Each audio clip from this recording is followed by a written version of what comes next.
My alarm clock used to say, "Wake up." It says now, "I love you, Shawn." Oh, wow. And it sounds kind of weird. And my wife saw it and she goes, "Who the hell did that?" I'm like, "I wrote that." And she goes, "Why'd you write that?" I said, "Because if I'm going to get better, then I need to do it out of love for myself instead of shame and guilt." There's times where I sit there, I'm like, dude, I need this now. Yeah. But then I have to backtrack. I'm like, dude, nothing worth anything is going to happen. It's a flash in the pan. If you're a flash in the pan, you're going to win quick, but then you're going to burn out. And I can't have that because everything is riding on this. What do you think about Bitcoin? I don't know anything about it. I mean, dude, like I want to know more about it, right? Because like I walk in here and I see processors. I'm like, how does this actually work? Yeah. And it's actually proof of work. That's what it is. It's nuts. It's what we're talking about right now. Yeah. Okay. Like this idea. That's why so many Bitcoiners are like, into, diet, health, working out, this mindset of like not being a victim. You can't control the government. You can't control the environment. You can't control the economy. What you can control is your attitude and effort every day. If you don't take ownership of that struggle and fix that one thing first, you will never excel. So many people get caught up in how many followers, this whole external validation. They're going out there and like, okay, I'm going to let the public decide who I am. I needed to fix me. And the moment that happened, things changed. Down the rabbit hole. Down. Cypherpunk'd.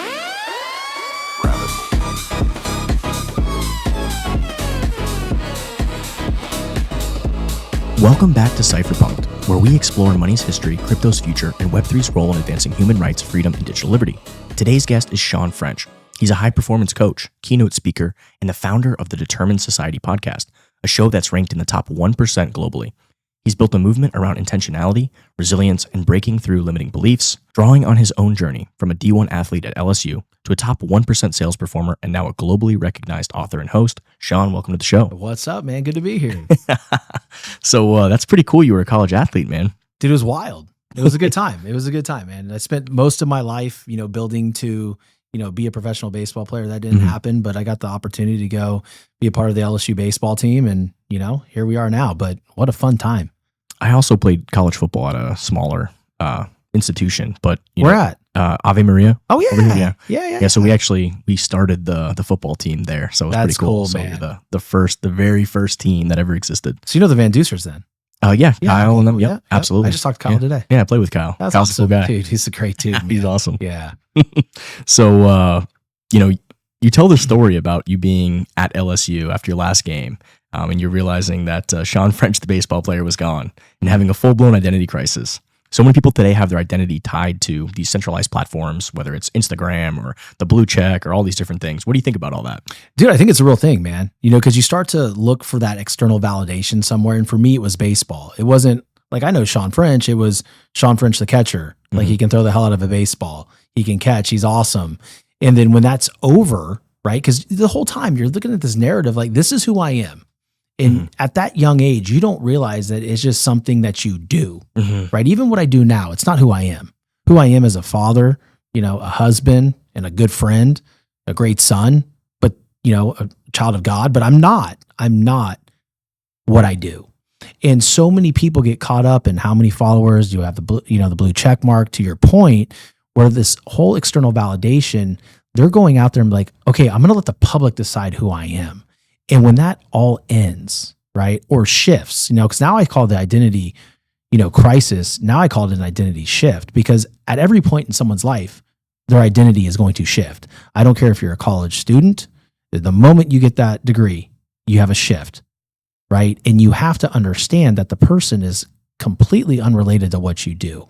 But there is a ton of issues of letting external platforms like Instagram or Facebook or LinkedIn tell you exactly who you are. And I think a lot of people struggle with that. Interesting. Wow. I watched your podcast with Norm. I can't remember his last name, but he was talking about some of the stuff about being a father, about all those, aspects of improving. And I thought it was really interesting. I was actually trying to find his book on Audible, and he doesn't have an audiobook for it yet. So who was it? Norm? Was it his show? No, he was on your show, I believe. Oh, really? Yeah, and he was just talking about, I think it was called the Bronze Bow. The Bronze. Oh, Nate Norman. Okay, Nate Norman. Oh, that's my guy. Yeah, dude, I love that guy. He looks like a Norm to me. That's why. I was Yeah, like, Norm. Okay, hey, Norm. Hey, Norm. Hey, Norm. Cheers. Sit down, buddy. But it was a really cool episode and made me think a lot because obviously, we when you have kids, it's like, how can I be a better father? And I try to catch myself sometimes getting frustrated or angry. And I think he talked a little bit about that, where he was like, hey, how you treat your kids matters. And it's something definitely I need to improve on as a dad. Same. Taking notes. It was like, you had a long day, you're stressed out, and your kid is just, your kids are asking the same question over and over again or whatever. And you're just kind of like, yo, chill. You know what I mean? Well, because we're so overstimulated, right? And just think about the kids too. They're overstimulated. They've had to be locked down in school for 8 hours being their best selves. And then us doing what we do every day, we have all these different conversations going on through our minds of what happened during the day.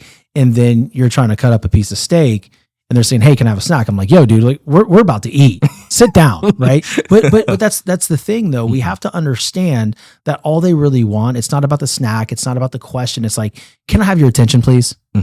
Yeah. And we have to do better at that. And that is it's hard, man. It's very hard. I tell myself that, and like I go home and then like, there I am on my phone again, answering work, related stuff, DMing people that are. I'm so bad at that. I can't like, it's like, oh my God, I got to put my phone down. Yeah. I catch myself getting frustrated because my family wants to interact with me. And here I am like, why am I getting frustrated right now when I'm trying to send this text message on Telegram or Discord or whatever to like somebody I'm working with? That shit's so funny because like when I get home, I try to take that 3 hours, right? So when I get home tonight, right from here, my goal is to put my phone somewhere so I don't even look at it. And a lot of times, right, I'll have the watch and it'll go off, and sometimes my wife will shoot me that look. Your watch is going off. I'm like, what do you want me to do? It's not my fault. But so what I've done is I started taking my watch off, putting it in this little box. And my 9-year-old, she's really good at collecting devices and getting it away from us. Because when dinner time comes, I don't want to be sitting there with my watch going off. I want to be present because we sit down every evening. Every meal we eat together, as long as they're in the house, right? Obviously, they're at school. We don't eat lunch together, but that is a hard thing, dude, because we sit there and we go, I have to answer this message and I have to do this because this message or this correspondence directly impacts the income of my household. It's so crazy. That's exactly what I'm thinking, and trying to explain this to my wife, and it's just like, she's just not having it. Dude, because they just want, dude, all they want is like 3 hours, like 3 hours, or you go play catch with your son. He just wants it uninterrupted. He wants to know that you're locked in with him. It's not about the amount of time. It's about the quality time, right? And that's why I don't believe in balance. I don't believe in it because I don't think it exists. You can't spend the same amount of time with your children, on your job, on your health, on your fitness in one day, and sleep too. Like that doesn't work. But really what it is about being intentional in those moments. So dude, to your point, man, like Maddie, that is so hard, but it's so important. You're not wrong, man. Put your phone down tonight. I didn't think we were going to be talking about this. That's funny. It happens. So, obviously when you're an athlete and you play sports, obviously a lot of athletes go into like sales jobs, right? It's just a natural fit because you've got the charisma, you're working with people, you're working as a team with other people. So it's a natural skill set that gets created.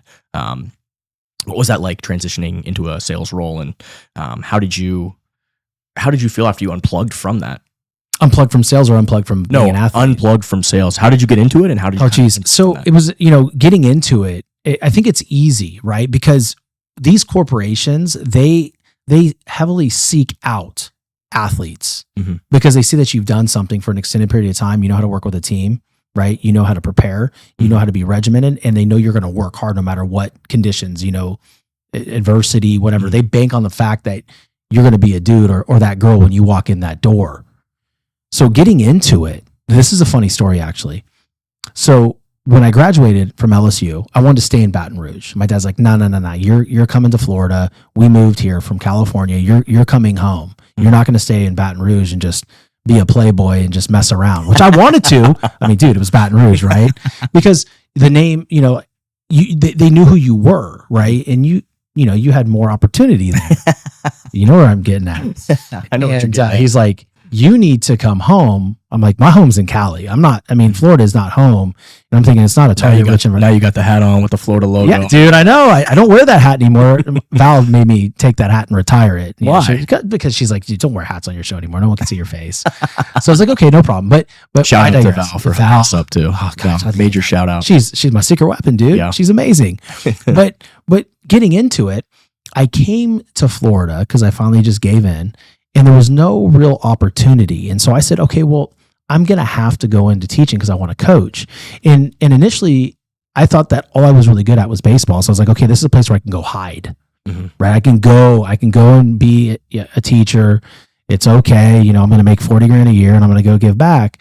Well, I took the teaching certification, and it was back when Scantrons were the thing, bro. I mean, I turned 47, this month. So, I mean, this was in 2003. And I went and I took the test. And this is while I was working at an equipment rental sales business. Like, I was a college idiot, and dispatch was yelling at, like, because I couldn't figure out how to calculate scaffolding. I'm like, what the hell do you want from me, man? Like, this is outside of my box. So I take the test, and they lose it. So I had this breakdown. Okay, dude. So I had this red Honda Accord back then, and I packed my stuff up. They said they lost my test. I'm like, dude, I'm out of here. I'm going to California. I didn't have a place to live. I didn't have a job, but I packed my car up. Sounds like most of the people in California. Damn tech. So I packed my shit up and I drive. And on the way, I called some friends. I need a place to stay. So I ended up staying with my buddy and his parents. And I was like, okay, well, now I have to find a job, right? So all my friends were doing mortgage at the time for AmeriQuest Mortgage Company. And that ended up getting shut down because of predatory lending and fees and all that kind of stuff. But I didn't know the difference. So I was like, all right, screw it. I'll just do what you're doing because you're making 20 grand a month. So I went out there and I did that, man. And I was in the mortgage business until I wasn't. It completely shut down in, was it 06, 07 area. And that was my first initial job in sales. That went south, came back to Florida, did the teaching thing for a while and did the coaching thing. And then I was like, you know what? This isn't enough money. And I had my first child. I'm like, I got to provide a better life. So that's when I got into paychecks and I started selling payroll to small to mid-sized businesses. Interesting. You said you're still doing that too, right? You still I own a company. Yeah, I own a company, but really, my focus is building the show, building the brand. But we do help, small to mid-sized companies and, with their payroll, HR and all that good stuff. How was that transition from working for somebody to being, your own, to being an entrepreneur essentially where, the buck stops with you and now you're in charge of everything and you have to make it or break it, make it happen? The first part of it was romantic because I didn't have anybody tell me what the hell to do every day. And that was cool, right? I'm like, I don't need anybody to tell me what to do. I'm going to build this damn thing. It's going to be all me. But then you realize it is all you. Yeah. And if you don't have the revenue sources and you don't have the insurance and certain things, go by the wayside. So the transition was exciting at the beginning, but it turned really, really stressful because it was very, very hard for a very long time. And so I would say it was turbulent, but I believed in it. This wasn't something, this still isn't something that I'm doing because I think it's cool. I'm doing it because I feel it's my purpose. Right. And so I just doubled down on it and I just kept going and going and going. And, it started to get more comfortable, but the initial transition was very turbulent, man. It was scary. You talk about this concept, the circle of control. Tell me more about that. How do you deal with people? What's the biggest thing you tell people when they think they can control everything? And what's one thing they can't control? You can't control the government. You can't control the environment. You can't control the economy. What you can control is your attitude and effort every day, man. I mean, that's really what I talk about. Circle of control. Wow. That's what we tell our kids every day at practice. Well, then good. You're on the right track. Football team, we say attitude and effort. That's it. Control. That's it. So it's like, if I'm building this, what are the key components? What are my KPIs every single day? What do I need to do? Okay, well, I can control X, Y, and Z. I'm going to double down on that. Can I control what I put in my mouth? Can I control if I get to the gym? Can I control if I go for a walk? Can I control making an extra phone call or making sure that I prepare the best for every single show that I can? And that's what I focus on. That's my circle of control. Everything outside of that, I can't control how people look at me. I can't control if they like me. I can't control anything other than doing the best job that I can every single day. How did you decide to do the podcast? And was it just did you actually pick TDS because of the Trump arrangements? And no, that was way before. That's what I was wondering. It's so funny because like, dude, years, right? Because dude, like everybody's like Trump derangement. I'm like, no, the term in society. It's just an abbreviation, dude. It's like awesome. has nothing tied to it. Sometimes I will hashtag it and see if I can play on that. Yeah, no, I think it's clever. I try. But what I've heard is hashtags are dead. That's what they say. That's what they say. That's what they say on X. Yeah, everybody says something on every platform. You're like, it's hard to know what's true. It's still a freaking mystery. I don't know how the algorithm works. But But I think your question was, what was your question again? Because we got sidetracked. How did you actually decide you wanted to do a podcast and you wanted to do this? And how did you decide what your podcast was going to be and what was going to, like, who you were going to talk to? I'm going to try to give you the Cliff Note version of the story for your listeners so they don't get bored. But when I was in medical sales, I was doing really well, but I was still very unfulfilled. I was making a couple $100,000 a year. I was like, fine, this is good. But there's something in me that's missing. And I was like, maybe I need more money. Maybe I want more money so I can go do more things and have more things and give my kids and my wife experiences that they'll never forget. So I got linked in with this direct sales company called Melaleuca, right? It's like, just refer people to the store and you make $100,000 a month. I'm like, oh shit, that's easy. Let me do that. So they linked me in with a social media influencer named Natalie. And her name is Natalie Tucker. And she says, well, you got to create a personal brand. I'm like, what the hell's a personal brand? That's what my CMO tells me all the time. Like, what is that? I don't even, that's what I feel the same way. Yeah. It's like, what is that? Right. And she's like, well, what do people say about you? I'm like, I'm scared to ask. I don't know. And she goes, well, you have to have this personal brand and you need to get people to like you and trust you. And then if you're working out on the road, if you're, staying overnight somewhere, you're in the morning in the gym and you put a product placement, oh, what's that thing? And I'm like, oh, that's easy. But the thing that I couldn't wrap my mind around was, again, the personal brand. So she goes, well, ask your community. I'm like, do you want me to go door knocking in my HOA and ask them what they think about me? I'm like, this is terrifying. She goes, no, why don't you post a picture of yourself on your stories and in the question box say, what's the first word you think of when you see me? And I'm like, oh my gosh, this is very vulnerable, right? And so my friends said some funny things like, hey, douchebag, your hat sucks. You're still ugly. And but most people were starting to say like coach, leader, determined, determination, some form. So most of the responses had the word determined in it. And so I went back to her, I'm like, okay, everybody thinks I'm determined. She goes, great, start a Facebook page. I'm like, called Determined? What are you talking about? This doesn't make any sense. She goes, finally, she got so frustrated with me. That's how I viewed it, right? She goes, Shawn, what the hell do you want out of life? Was this Natalie Tucker? That's Natalie Tucker. I ran into her at the biohacking summit, at More Life Biohacking Summit 2 weeks ago in Fort Lauderdale. It was crazy. I hadn't seen her in years. And she goes, what do you want out of life? I go, honestly, all I know is I want to wake up in a society where people wake up and chase their dreams no matter how they feel emotionally at that moment. She goes, there you have it. Determined society. Wow. I'm like, I don't like it. It's missing something. So I added the word the determined society. And I started this Facebook group. I started doing forward-facing video, like the videos, and it was terrifying because I had to look at myself and I had never done that. I'm picking myself apart and I'm like, you sound like an absolute idiot. And I launched this thing. And within an hour, there was 100 requests to be in there, because I dropped the link or whatever. Wow. And so, within a few days, there was 500 people in it. And so I started, doing live videos like a jackass at 4 a.m. in the gym parking lot. Yeah, I'm here, man. Chase your dreams. Hey, that's awesome. But gotta start somewhere. Yeah, exactly. Right. And then people would log on when they woke up and they would engage and they would invite their friends to the group. And then one day I'm driving down the interstate to a hospital. I'm like, it was like this moment. I don't know if you've ever had this before, Maddie, but my brain felt like it just exploded. I was, smelling colors and like, it was just strange. I'm like, wait a second. This isn't a Facebook group. This is a podcast. And I'm going to interview local people and talk about the recipe for success and how they push through failure and push through adversity. Because I think people need to know that. And that's how it started. Very interesting. That's fascinating. Your podcast is, you talk a lot about these unfiltered stories and no gurus speak. How do you spot that true authenticity when you're interviewing people? I mean, I think on one of your podcasts, you said something to the likes of like, there's people that I just don't jive with, you know what I mean? I can tell that they may have a lot of followers or whatever, but I can tell when they're full of shit, and other people that might not have any followers and, they're real people. Yeah. It's hard, man. I paraphrase what you said. Right. No, absolutely. I just think for me, it's who they are off camera. When you're having initial conversations with them, when you're doing the pre-recorded stuff, it's like you get a good feel for them if you know if they're real or not. And it's a hard thing to balance, right? Because a lot of people are flexing on the social media platforms. And for me, it's just super important just to show up as I am. Like if I'm having a good day, you're going to know. If I'm feeling down, I'm going to tell the listener like, hey, you know what? I had a bad night last night. I got in an argument with my wife and it's all my fault and I feel like a shit. But, for me, it's just important to, and I also think there's a gift, right? I think some people have a gift to know if like, okay, this person, is a little bit off, well, probably not going to have them on my show, right? And if they're not really who they say they are, and you know what? The cool thing about social media, man, is like, you see who's connected to these people, right? Mm-hmm. Hey, Melissa, how's this person?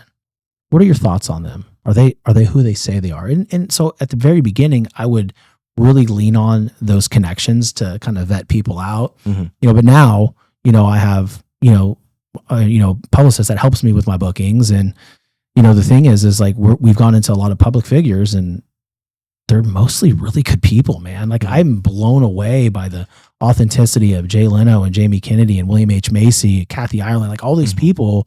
I'm name dropping like an idiot, but like my point is for the audience is like, these are real people. They're just good at their jobs, but they're human beings. And the more I have great conversations with these people, I just like, man, we're all alike. We're all struggling with the same shit. Yeah, man. I think about that a lot because it's so easy to focus on all the bullshit that's happening and negativity and have it pull you down. But yeah, most people are good people. Yes, there is bad people. Sure. Yes, there's evil out there. But most people that I interact with and that I deal with are like, we might not agree on everything. We might not agree on a lot of things, but they're good people, right? You've experienced that as well, it sounds like. Yeah, I mean, I don't believe in disliking somebody for their political beliefs. I don't believe in disliking somebody for their sexual preference.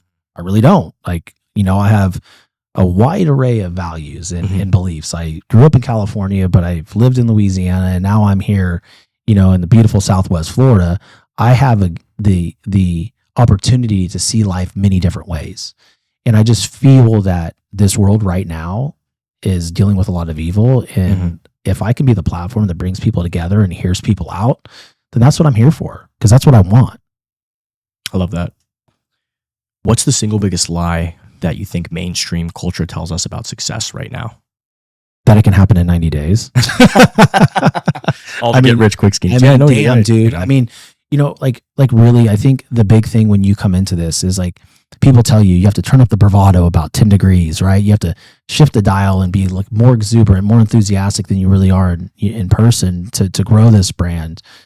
I think there's just too many people telling you who you need to be instead of you tapping into who you truly freaking are. And if you can tap into who you truly are and you can find your voice and you can find your flow, well, that's where you stay. And that's what you believe in. You have to understand that everybody has a gift.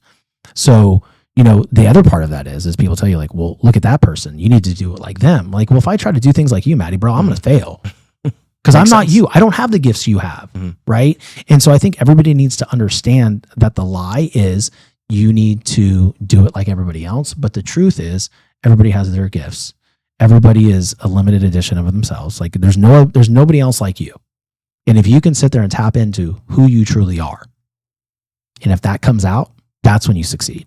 I know some guy, he has a podcast. He says, you're not a human doing, you're a human being. Who is that guy? What does that mean? Is that me? Yeah, it's you. Yeah, I mean, like, listen, like that just goes back to what I was saying about, I'm not a baseball player. Like I'm not a podcast host. It's something that I do. So understanding that you're a human being and you have feelings and you have issues and you have certain things that you're working through in your life and not tying it to, I guess, your personal worth based on what you do. Like, oh, I've got this many listens. So now I'm a good person. Now I'm successful. But if I have a bad month, am I shit now? No, I'm a human being, man. That's powerful. You've interviewed a lot of legends. What's one common thread between all these high achievers that you see, with the successful people that you've interviewed? Is there like one common thing you can grasp onto that you think is super important? Yeah, man. It's just they follow their process. Whether they're an actor or an athlete or an author, they have a plan and they execute it every single day. And they don't look at it. Like one of the things, like I always I interview a lot of best-selling authors too. And I love interviewing them because their mind is so freaking fascinating. Dude, that's my favorite thing to do. Bro. Is to interview authors. That's one of the reasons I started this show is because I read books and it's like, I want to interview that author about this issue. So we have about 3 to 4 of those book series we've released so far that are just, I think, are my favorite and my best work. Dude, is when I'm interviewing. Because you read the book, you understand the writer, and you're able to interact with them. But when I look at, some of the authors, like I just did the Reacher series. I haven't released it yet. But I interviewed Andrew Child, and like that series spun off into a TV series. I'm like, holy, like this is big. But the thing that I realized with him, Brad Meltzer, And, you know, some of the other big authors that I've really had the opportunity to talk to was they don't look at it as like, I have to write today. Mm-hmm. It's their job. They prepare, they brainstorm. And typically their process is so ironclad. And even with the collaborations, if they're co-authoring or planning this book out for a year before they write it, they're so well planned. They don't have writer's block. They don't have any of these things because they're so prepared. So the biggest common thread is they're prepared and they're willing to do the damn work. And that's where they get the most fulfillment, is in the process of building the book, building their acting career, you know, or getting ready for a season to go out there and play. Is the work is the reward for them. And then the performance or the end product is just something. And that's the way I look at life, man. What you're describing to me sounds like the ability to delay gratification and put in the work, which is an important thread. You ever hear about that experiment they did with the kids with the marshmallow test? No. At Stanford. You never heard of this? Maybe I have, but re-jog my memory. So it was, they tracked these kids throughout life, and when they were kids, they brought them in a room and they basically said, hey, if you can, you can have this marshmallow right now, or if you wait like 5 minutes, I'll give you another marshmallow. So you can have 2 marshmallows if you don't eat the first one. And then they would walk out of the room and like monitor the kids to see which ones ate it. So they essentially what they did was they tracked these kids throughout life, and the kids that were able to delay gratification were the most successful. That's crazy. Isn't that a wild thing to look at? It's pretty impactful, man. Yeah. But that's what this is. No matter what you're building, I don't care if it's a sales career, if you're a teacher, a writer, you have to be able to understand that the success is way down the road. So I always look at the things, and I heard Alex Hormozy say this, you know, and I never thought of it like this, but he's like, if you think you're going to do it in 5 years, you're wrong. You need to look at things in terms of decades. And right there, it clicked for me. It's like, okay, I don't need to be here right now. Where am I going to be in 10 years? So this is a 10-year plan. And then when I hit 10 years, I'm like, okay, what's the next 10 years? Is delaying that gratification long enough to understand that the work is the reward. Yeah. Right. And I think that's super important. No doubt. One of my favorite quotes that I like to say when we partner with people on, doing our curated mining, deployments, I tell people like this is not a get rich quick scheme. This is I like to play long-term games with long-term people. That's like one of my favorite quotes. Yeah. It's pretty interesting conversations we're having here. It's fascinating. No, I love it. But think about football. You're a football guy. Yeah. You coach, you played. It's not about your rookie year. Yeah. How can you build every single year? Yeah. My son's going through it right now. He's developing as a quarterback, and, he's putting in the work. He's showing up. He's coming to me, doing cold plunge, doing steam. Yeah. We pulled him out this year to do homeschooling. It's been one of the greatest things ever. So I'll be spending a lot of time with him. And I love that. I'm trying to enroll my wife in that. Really? Yeah, I'm surprised. My wife was like the one pushing for it too. So. That's cool. Yeah. But we'll see. We'll see how it goes. Yeah. Well, you only have one life, so we're just pulling him out for a year. Let him learn, let him grow a little bit. He was like a 2 or 3 days or whatever before the cutoff, so he actually went a grade up. So now he's going to be going back to be in the grade that he really probably should be. How old is he again? So he's 13. Okay, cool. Yeah. Okay. So he just turned 13, and he is going to be going into 8th grade next year. Fantastic. So he did 7th grade, pulled him out, and we're going to put him back in 8th grade. After a year of homeschooling, a year of developing, and have him be the oldest kid. But again, the youngest kid. Delay gratification. Yeah. Right? Like that's what it takes. You're teaching him that now. And that's an important tool, and it's an important gift, because too many people want it right now. And look, man, you're not wrong. And listen, I shoot you straight. There's times where I sit there, I'm like, dude, I need this now. Yeah. But then I have to backtrack and be like, dude, nothing worth anything is going to happen. It's a flash in the pan. And if you're a flash in the pan, you're going to win quick, but then you're going to burn out. And I can't have that, because everything is riding on this. What do you think about Bitcoin? I don't know anything about it. Dude, I want to know more about it, right? Because I walk in here and I see processors. I'm like, how does this actually work, right? And it's actually proof of work. That's what it is. It's nuts. It's what we're talking about right now. Yeah, okay. Like this idea. That's why so many Bitcoiners are into diet, health, working out. Like it's just this mindset of not being a victim and of having a sound, true money that's based on energy, physics, mathematics. This idea of proof of work. That's what all those machines that are grinding away. That's what they're doing. You're providing real electrical usage to underline this money that nobody can distort and control. Let me ask you this long-term kind of thought. I love that, but let me ask you this: What is one Bitcoin worth? So, what do you mean one Bitcoin worth? Like what's it like? If you have the fiat value of that Bitcoin? You have one Bitcoin. So one Bitcoin right now the value of one Bitcoin is $115,000. Okay. Fiat. So, obviously over time that's increased exponentially. Right. Because fiat money is not based on real proof of work. And any government official, they can essentially just press a button and create more units of money without any proof of work, without any, monetary energy expended. See, here's why I asked that question, right? Uh-huh. It was a targeted question. No. Yeah. Unpack it. Let's unpack it. When someone like me doesn't know anything about Bitcoin, Mm-hmm. I'll look at that. And I'm not speaking to anybody else. Your listeners are so sophisticated. They're like, this guy's an idiot. At least I'm admitting it. No. Like part of this podcast is to help, people understand and teach it. Yeah. So I look at one Bitcoin, $112,000. So the layperson is like, okay, well, I need $112,000 to invest because if I don't, I don't have anything. So unpack that for me, because teach me how someone that isn't in this game that can start playing the long game in this industry.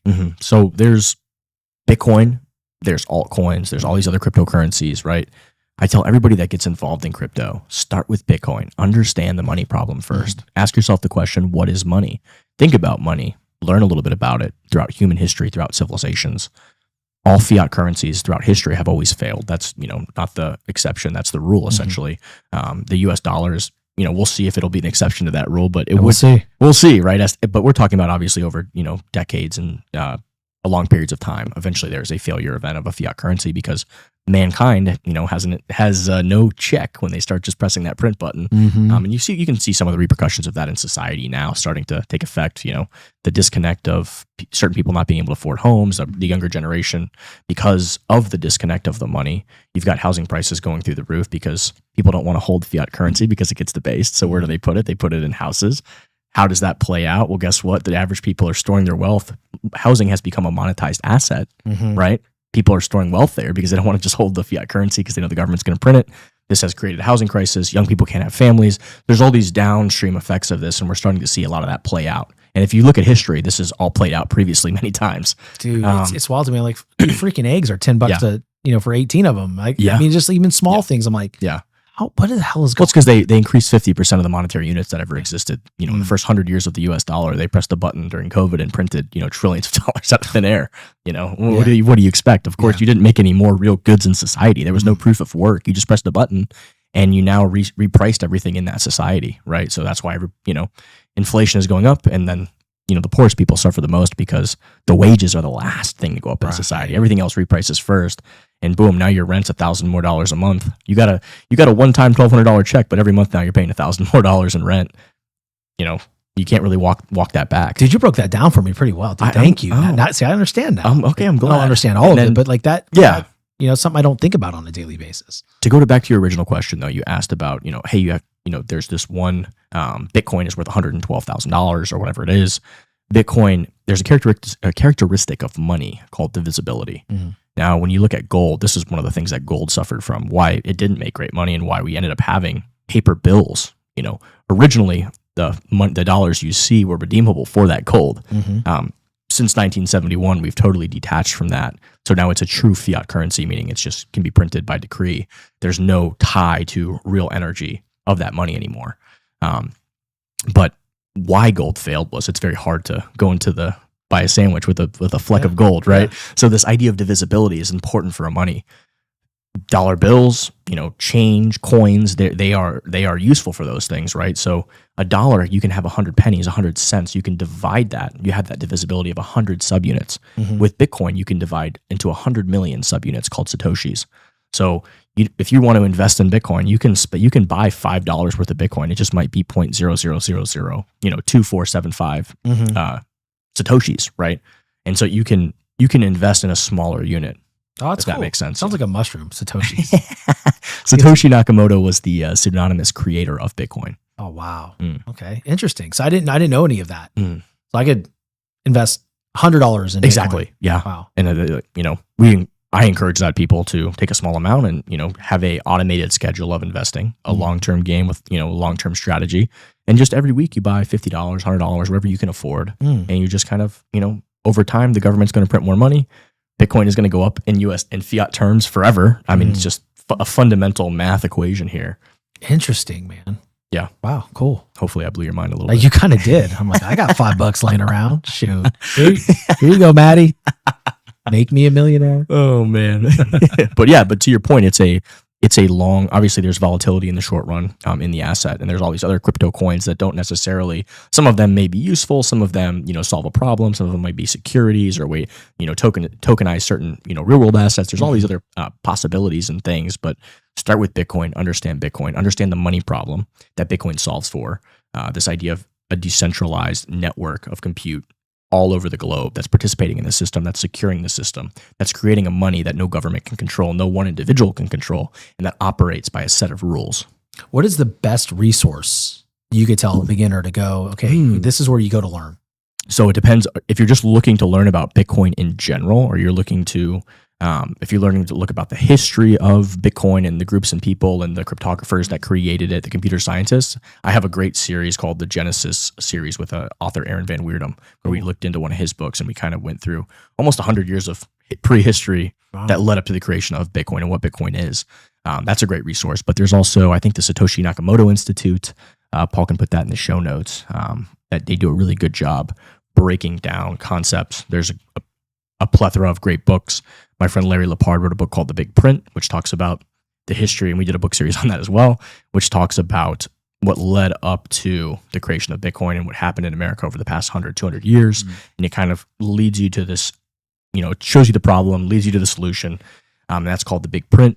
But there's also the Bitcoin Standard by Saifedean Ammous, who I hope I can talk to. There's Broken Money by Lynn Alden, who I hope to do a series with eventually. So there's a lot of people on my list. You will. Yeah, I know. I'm hoping so, and I'm planning on it. It's my long-term plan. You'll get it done, man. But so yeah, there's a lot of resources out there. Those are just some of the ones I can think of off the top of my head. Cool. Natalie Brunell just had a new book. Yeah. Bitcoin is for everyone, and we're going to do a series on that one. In cool. the coming months. Oh, really? We have that. Did we lock that in? Or are we still working on it? So it's looking like we're going to do it in January. Okay. Nice. Awesome. I can't wait. So here it is, the nakamotoinstitute.org. Okay. You can get some educational content, learn about stuff. Paul, can you email me that link? Yeah, send that over to him. Absolutely. Yeah, you can read the Bitcoin white paper. It's about 5, 6, 7 pages. One of my favorite all-time cypherpunks is Nick Szabo. He wrote Shelling Out the Origins of Money. That's a fantastic one. A Cypherpunk's Manifesto, which is actually on our table over here. Oh, look at that. So we got lots of, that's Eric Hughes. There's a lot of great stuff out there. But I'll check it out, man. Yeah. I'll check it out. So we say about Bitcoin, it's like it's what looks like a get rich quick scheme wrapped up as one of the most ingenious innovations of man in all of human history. It's pretty cool. Yeah. Pretty cool. But the idea is, you're playing a long-term game here. You're not trying to, get in and out and time the market and get rich in 90 days and all that kind of stuff. Yeah, which is a problem right now. Yeah, no One doubt. thing I just want to throw in there, it's as significant of a development as the separation of church and state and the separation of money and state, being in Bitcoin. So it is really going to redefine the relationship between government and its citizens. Yeah. Pretty cool. No doubt. Pretty cool. No doubt. Let me ask you a question here. What's a strong opinion you hold that's likely to get you canceled, but you believe it anyway? Let's hear it. Dig deep, Shawn. Give me some juicy meat here. Some that will get me canceled.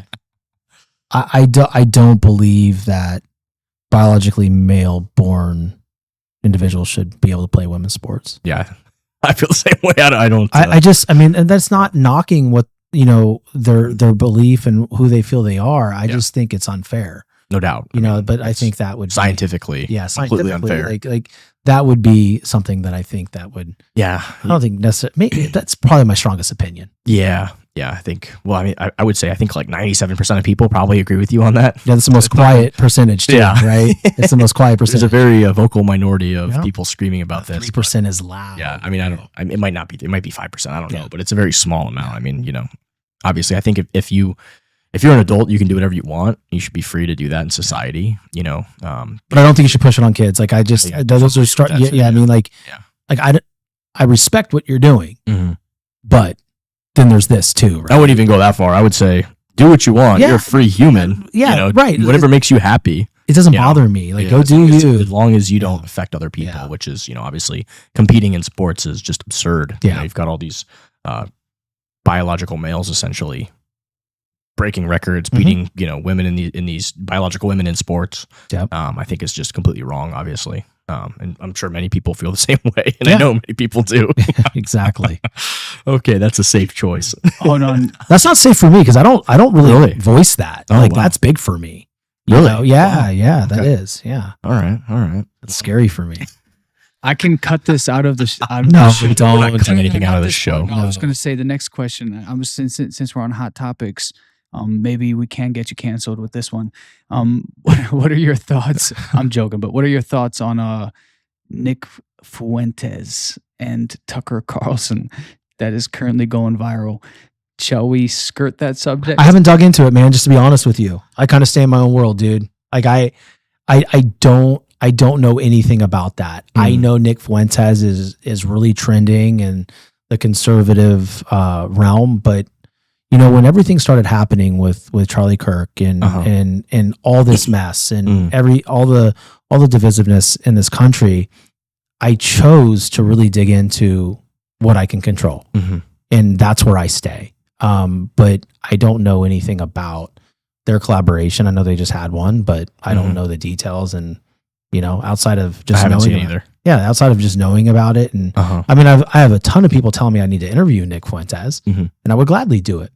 But my opinions on what they're talking about, I don't know. I think what you just said really says a lot about you, right? Just the fact that you're open to have the conversation, and that's so important, right? No matter where you stand, just have the dialogue, and that really, in Charlie's, you know, honor and in his legacy, I think that is something that you know, we should continue is to have that dialogue.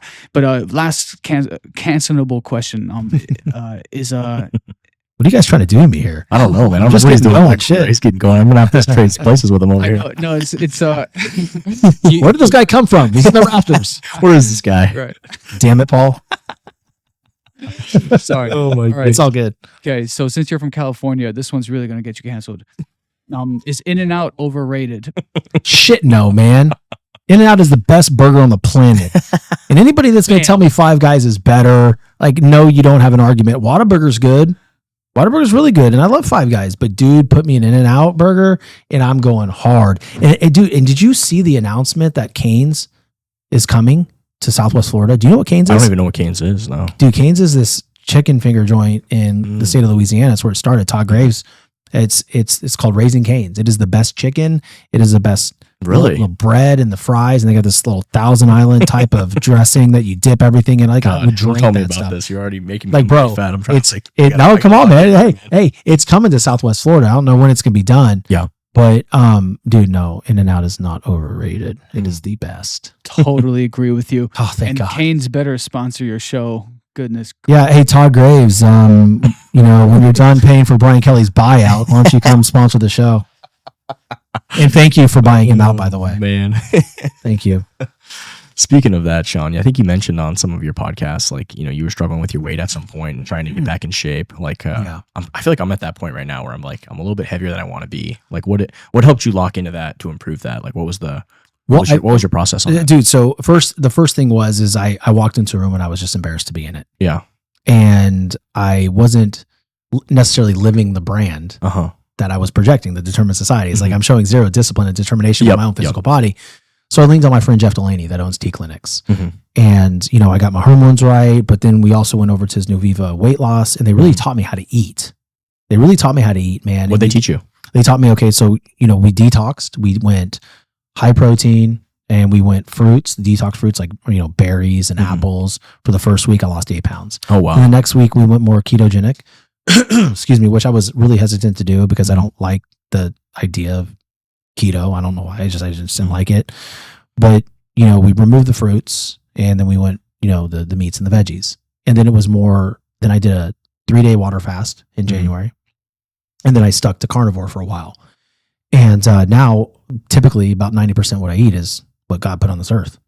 I will eat whole foods. I will eat the meat. I will eat the berries. I will eat the vegetables. But I won't do a lot of the fruits. A lot of the breads. If I have bread, it's sourdough. And so I really, for me, is like, okay, I can control these things, right? I can delay the gratification. Do you want a piece of pizza, or do you want to stay on track, and do you want to feel good in the morning?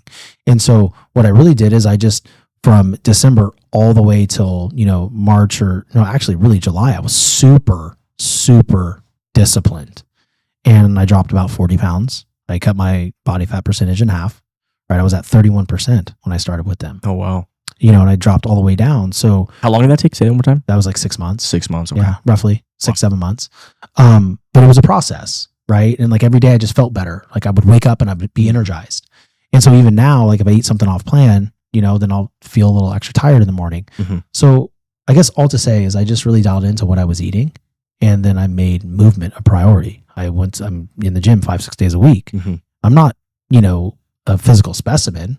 I'm still not where I want to be, but I know how to get there. Mm-hmm. Right. So what I would say to you or anybody else listening is just like, hey, you know what? If you want to delay the gratification, or do you really want the fries? Mm-hmm. You can have that after a certain amount of time. You can have that cheat meal. But for me, it was more of like, okay, I really need to dive into what's going to fuel my body. I need to look at food as not a coping mechanism, but as fuel. Interesting. And so before, when I would try to get in shape, I was doing it out of hatred for myself. You look like shit. I don't like you. So I'm going to punish you and starve you. And then you're going to lose, 10 pounds, but then you're going to fall off the wagon and you're going to get them all back. And so this time I was very unhappy with myself. But what I did is, it's so crazy too, because there's cues everywhere.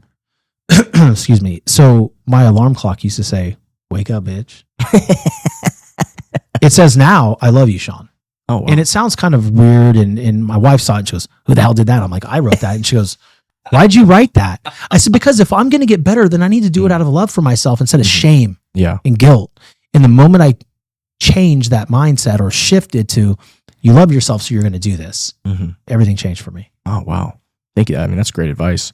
How do you deal with like the late night cravings and the, like, if you work out, like I work out hard, I work out a lot. So I work out, I just eat like shit, but like I work out and then like afterwards I'm so hungry. It's like, just, I lose all self-control. So what time do you work out? Usually sometimes around noon and sometimes later in the day, like 5, 6. Okay. So I would always, before I lift, I'll have high amount of protein and some fruit.